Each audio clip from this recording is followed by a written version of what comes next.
tax liens. And if you do a lot of real estate transactions, actually buying, fixing up, where there's a lot of expenses, a lot of transactions associated with the investment, if you don't, and again, I'm not recommending this IRA LLC because there are some serious responsibilities as well as additional costs associated with it. But I mention it because I would venture to guess 20, maybe 25% of the accounts we open are being opened with these for the purpose of investing in an LLC in which they're IRA's the member and they are the manager of the LLC. And I'm sure Dan can share some of his experiences, but what the benefit is then we're out of the picture. We're not making the investments for you. We're not paying your tax bills. We're not paying your homeowners association. We're not, for which we charge a fee for all of those things. Okay? So, but it isn't all scrapped up because now you are your own business person. Now again, if you're self-employed, you probably used to be your own business person. Yes, Dan? A couple questions, but I could make a statement here. One of the problems is if you take your IRA LLC, checkbook control, go down and start buying clothes and food, you've got a big problem. Right. So you really have to know how to manage the business of that because it is a business. Right. It is a business, she said the funds cannot be commingled with any other source of funds. And we have people doing all sorts of crazy things, basically. And then we find out, they say, oh, I can't do this. Yeah, that's right. And it was 8 months ago that they did something they shouldn't have done.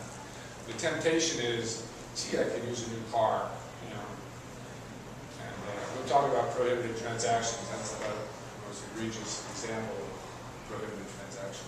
Can we go over a few questions on that now? You certainly can. Okay, for instance, if I've got an IRA LLC, let's just call it the Ringwald IRA LLC, and Janet wants to take some money out of her IRA. She doesn't have an IRA LLC, she just got an IRA with you. Mm-hmm. And she wants to park it into the Ringwald IRA LLC and then have me go out and buy some investment properties in which we share some profits. She's not investing in the company? Is she putting the money into your IRA LLC? She's putting the money into the IRA LLC and then saying, let's be joint venture on a real estate transaction and go out and buy a rental property. Okay. With an LLC, if you put money into it, then they're a member of the entity of the LLC. In other words, the members are the investors. Now, you can borrow money, and in terms of the note, if you will, in other words, she could lend the LLC money. Okay. Okay. That then is a liability on your books. Okay. And then when the deal is done, the interest and principal can be paid back as a function of the profit.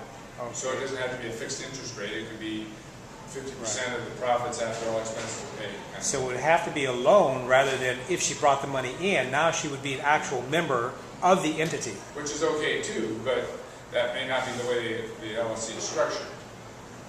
Okay, so it has to be structured previously. It has to be, you have to either have provision for subsequent members or not. The fact that she's not a disqualified person, a relative kind of thing, then that makes it cleaner. Right. Is it possible to do that after the fact, or you have to set that LLC up? No, the fact that she's not a disqualified person means it could be done later. It could be done at any time. Okay. But I think the loan would be maybe fit your LLC scenario a little better. Better than a membership.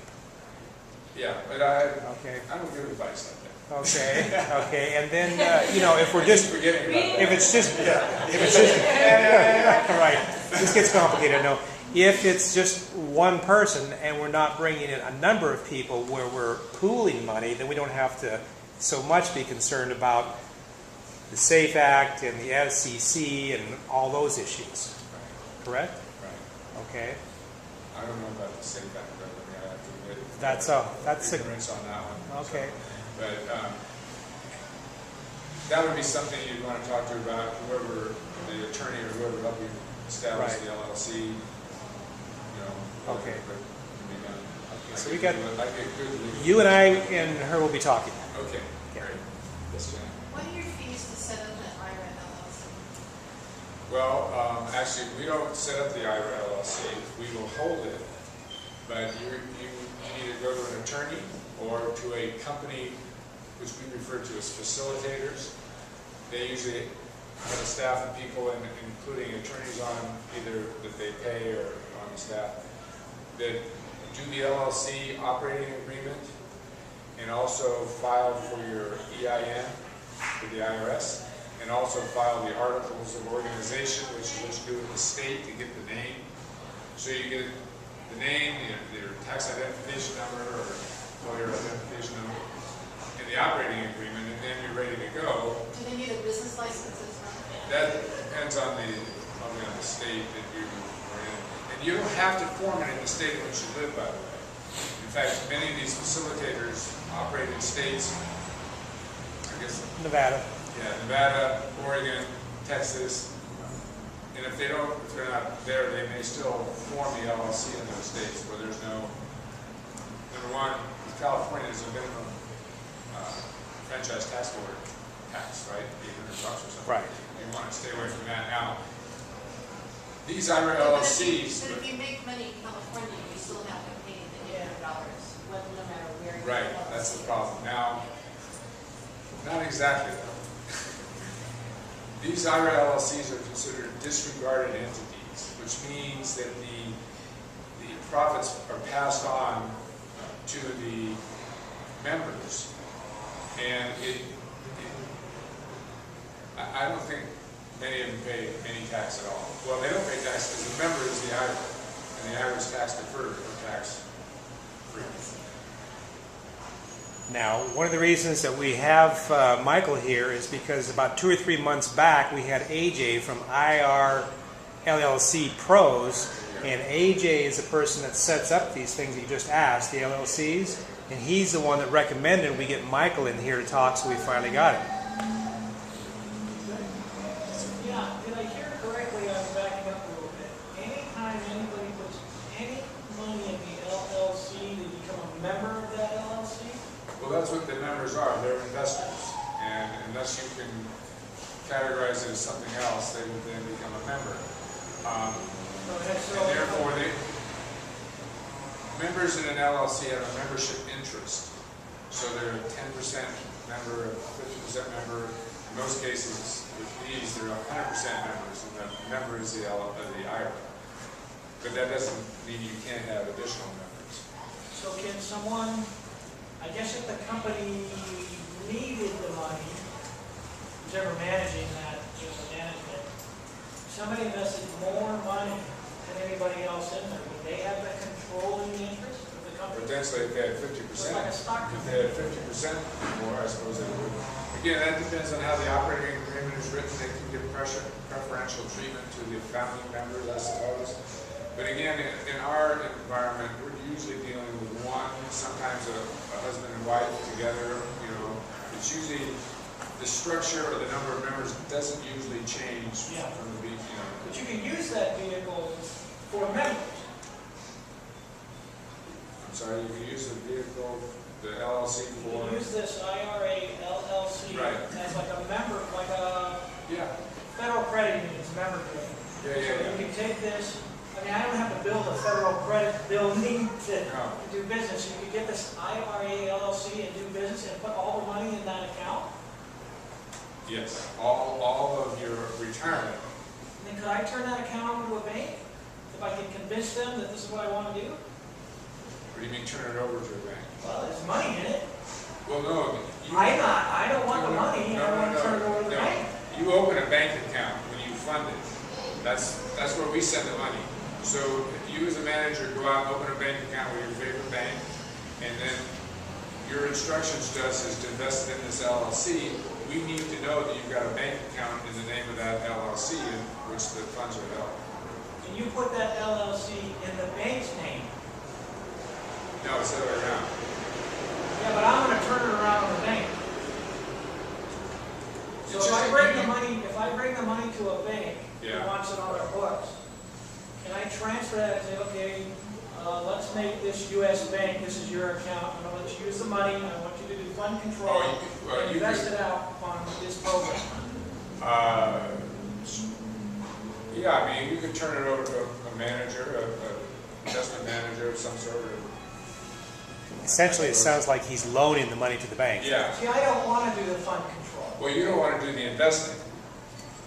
I just want to offer good services. You know, that's all. Just offer good products, good services where people can make cash, get a return. I don't want the bank to do it. I don't want to do it because I don't know how. Yeah, I'm not sure that. But I know how to get the money in there.